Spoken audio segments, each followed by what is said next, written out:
If you think you need massive capital to disrupt an industry, this story will recalibrate that belief entirely. In 2003, two founders and a team of engineers in Tallinn, Estonia built a piece of software that rendered billions of dollars of physical infrastructure obsolete. No fiber optic cables, no switching stations, no government licenses, just code, and the audacity to make phone calls free. Every protected industry in history has made the same assumption, that the complexity of its regulation was permanent. Travis Kalanick chose to treat it as an opportunity. The idea was born in Paris in the winter of 2008, when Kalanick and Garrett Camp stood outside a conference with no way to get back to their hotel. The insight was not technological, it was behavioral. The friction of getting a ride was a solvable problem, and the solution was a button.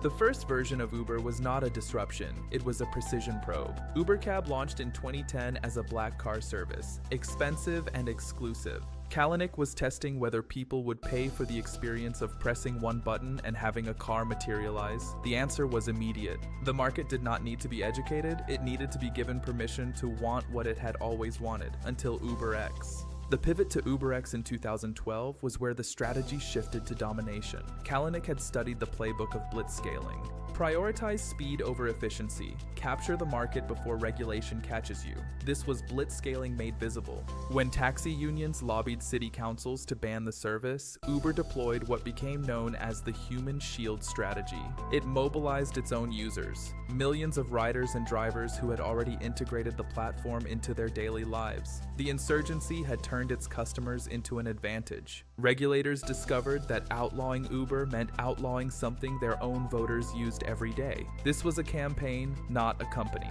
The attributes that made Kalanick an effective insurgent became liabilities at scale. Relentless aggression has a price. A culture built on the ethos of growth at all costs does not automatically recalibrate once the growth is secured. By 2017, the aftermath was clear. By 2017, Uber was the subject of investigations across multiple continents. A leadership crisis ended with the board asking its founder to leave. The lesson is not that Kalanick's strategy was wrong, it is that the strategy that captures a market and the one that governs it are rarely the same.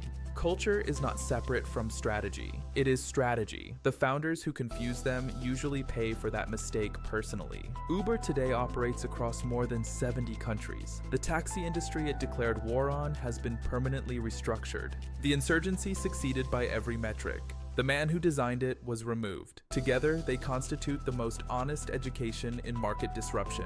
If you are building something to displace an industry, the Uber story offers you a sequence. Move faster than permission allows. Build the internal architecture with the same intentionality you bring to your product, because eventually you become the institution.